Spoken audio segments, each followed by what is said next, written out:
രാഷ്ട്രപതി സ്ഥാനത്തേക്ക് ഉയർത്തപ്പെട്ടപ്പോഴല്ലാതെ ഇന്നേവരെ രാജ്യത്തെ ഒരു ഉപരാഷ്ട്രപതിയും രാജിവെച്ച ചരിത്രമില്ല. ആ ചരിത്രം തിരുത്തിയെഴുതിയത് ജഗ്ദീപ് ധൻഖറാണ്. ആരോഗ്യ കാരണങ്ങൾ കൊണ്ടാണ് തന്റെ രാജി എന്ന് പറഞ്ഞിരുന്നുവെങ്കിലും അതല്ല യഥാർത്ഥ കാരണമെന്ന് സൂചനകൾ പുറത്തുവന്നതോടെ വിവാദങ്ങൾ പുതിയ തലത്തിലേക്ക് നീങ്ങി. ഇക്കാര്യത്തിൽ ഒരു വ്യക്തത നൽകാൻ കേന്ദ്രമോ BJPയോ ഇതുവരെ തയ്യാറായിട്ടുമില്ല. രാജ്യസഭയ്ക്ക് അകത്തും പുറത്തും സർക്കാരിനെ പിന്തുണയ്ക്കുന്ന അതിതീവ്ര നിലപാടായിരുന്നു ധൻഖറിൻ്റേത്. എന്നിട്ടും രാജിവെച്ചു എന്നത് വലിയ വിരോധാഭാസമാണ്. അതും 2 വർഷത്തെ കാലാവധി ശേഷിക്കെ. ഇതിന് പല കാരണങ്ങൾ പറയുന്നുണ്ട്.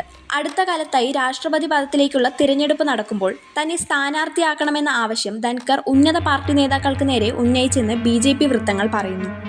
എന്നാൽ പാർട്ടി നേതൃത്വം ഈ ആവശ്യം തള്ളിക്കളഞ്ഞു. ഇതിനുശേഷമാണ് സർക്കാരും പാർട്ടിയുമായി ധൻഖർ അകന്നു തുടങ്ങുന്നത്.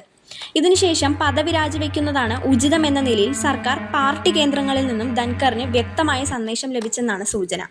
കൂടാതെ പ്രതിപക്ഷം സഭയിൽ തനിക്കെതിരെ കുറ്റവിചാരണ പ്രമേയം കൊണ്ടുവന്നപ്പോൾ സർക്കാർ തന്നെ വേണ്ട വിധം പിന്താങ്ങിയില്ലെന്ന പരാതിയും ധൻഖറിനുണ്ടായിരുന്നു. ധൻഖറിന്റെ രാജിക്ക് കാരണങ്ങളുമായി ഇങ്ങനെ പലതും പറയുന്നുണ്ടെങ്കിലും ഇക്കാര്യത്തിൽ കേന്ദ്രമോ BJPയോ ഇനിയൊരു വിശദീകരണം നൽകുമോ എന്നും വ്യക്തമല്ല.